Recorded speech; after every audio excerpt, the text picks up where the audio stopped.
Bien, jóvenes estudiantes, un saludo a todos. En esta bonita oportunidad desarrollemos nuestro segundo tema, la lingüística.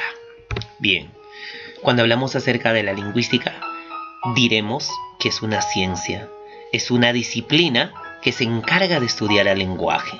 ¿Y qué cosa es lenguaje? El lenguaje es una capacidad, es una facultad propio del hombre. ¿Y por qué decimos que el lenguaje es una capacidad o una facultad propio del hombre? Porque el hombre es el único ser que se comunica haciendo uso de la razón. Mientras los animales y las plantas sí se comunican, pero no hacen uso de la razón.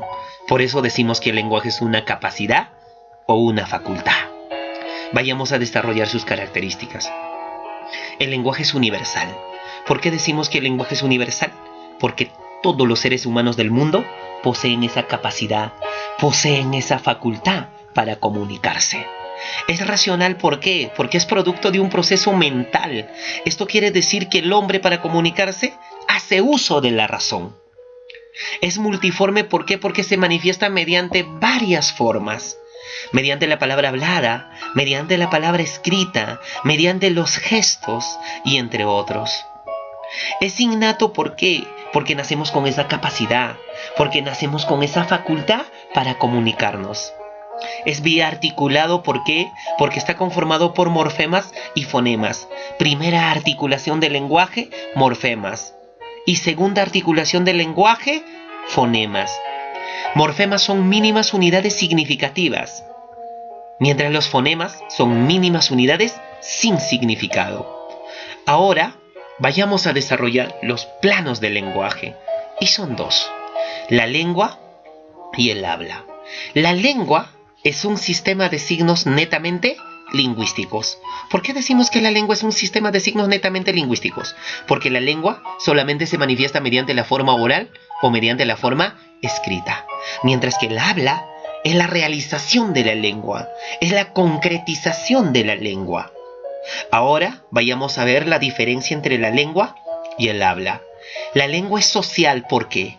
Porque es propia de cada sociedad, mientras que el habla es individual. ¿Por qué? Porque es propia de cada persona.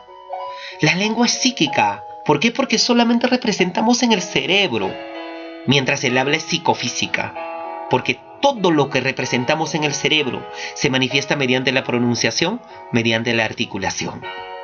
La lengua es abstracta, ¿por qué? Porque no podemos verla, no podemos tocarla, mientras que el habla es concreta, porque es de carácter audible.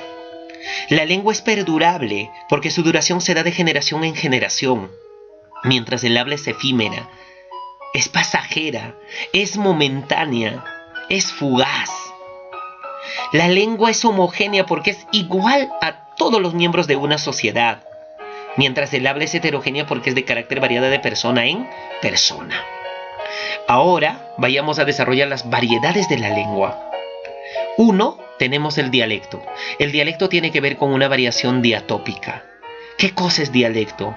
Es una variación regional, es una variación geográfica de una lengua. Esto quiere decir que una persona natural de Ayacucho no puede hablar el español que una persona natural de Lima. Hay una variación. Una persona natural de Perú no puede hablar el español al igual que una persona natural de Venezuela. Entonces, cuando la lengua varía de región a otra región, llamamos como dialecto. Cuando una lengua varía de país a otro país, llamamos como dialecto. Como por ejemplo, en Ayacucho pronunciamos pollo, mientras en Lima pronuncian pollo. En Ayacucho pronunciamos cuchillo, mientras en Lima pronuncian cuchillo. Encontramos una variación. A esta variación llamamos como dialecto. En Perú decimos gatito, mientras en Venezuela dicen gatico. Y encontramos también otra variación. Entonces, a esta variación que se da de país a país, que se da de región a región, llamamos como dialecto. Ahora vayamos a desarrollar el sociolecto. El sociolecto tiene que ver con una variación diastrática. ¿Y qué cosa es sociolecto? Es una variación sociocultural de una lengua. Esto quiere decir que cuando una lengua varía dentro de una sociedad, llamamos como sociolecto. Y esto se da de acuerdo a los niveles de la lengua. Tenemos el nivel superestándar, estándar y subestándar. Dentro del nivel superestándar vamos a encontrar a las lenguas literarias, a las lenguas connotativas, a las lenguas figuradas.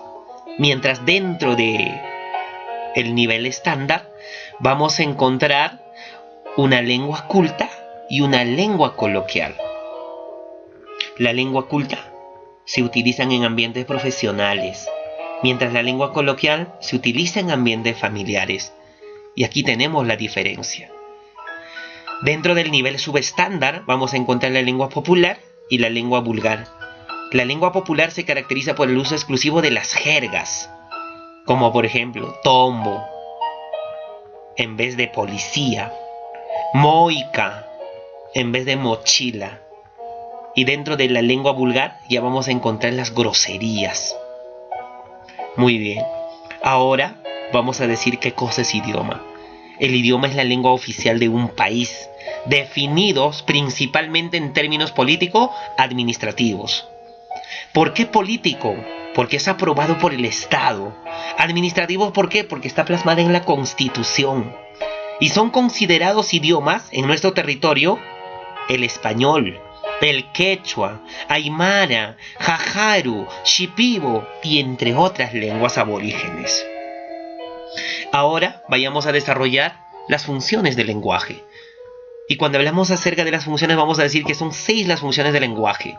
Función representativa, función expresiva, función apelativa, función fática o de contacto, función metalingüística o de glosa y la función poética o artística.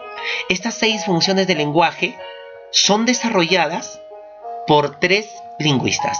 Las funciones representativa, expresiva, apelativa son planteadas por el lingüista Karl Bühler, mientras la función fática y metalingüística son planteadas por Roman Jakobson y la función poético-artística es planteada por Jan Mukarovsky.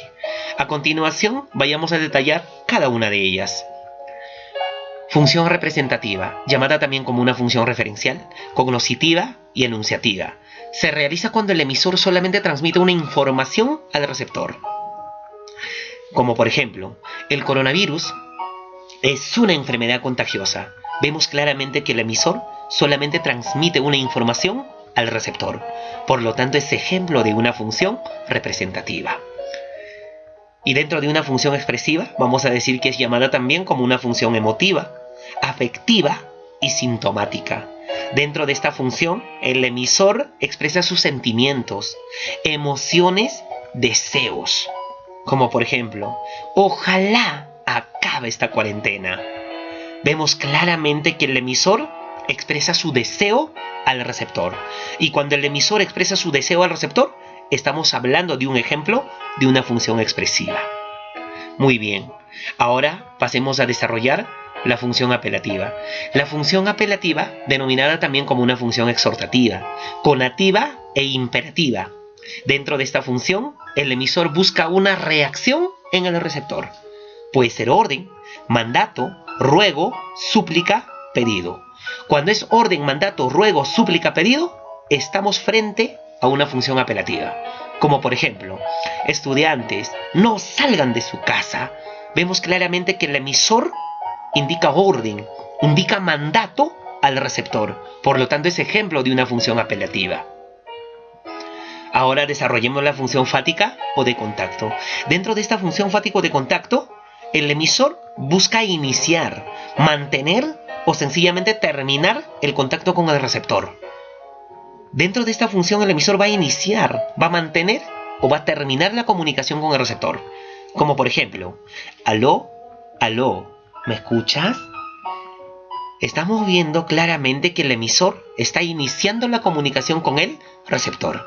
Por lo tanto, es ejemplo de una función fática o de contacto. Ahora vayamos a desarrollar la función metalingüística o de glosa. Dentro de esta función el emisor habla de temas de lenguaje, puede ser el uso de sinónimos, puede ser las correcciones o sencillamente las definiciones, pero es hablar de temas de lenguaje. Como por ejemplo, la palabra raudo significa veloz. Sinónimo de raudo es veloz y sinónimo de veloz es raudo. Estamos frente al uso de sinónimos. Cuando hay uso de sinónimos, estamos frente a una función metalingüística o de glosa. Y para terminar, vayamos a desarrollar la función poética. Dentro de esta función, el emisor transmite un mensaje, y este mensaje tiene que ser de carácter bello, tiene que ser de carácter literario, connotativo, artístico. Como por ejemplo, en las perlas de tu boca flamean unas nubes negras. Vemos claramente que el emisor transmite un mensaje, y este mensaje es de carácter bello, es de carácter literario, es de carácter connotativo. Por lo tanto, es ejemplo de una función poética. Muchísimas gracias y será hasta una siguiente oportunidad.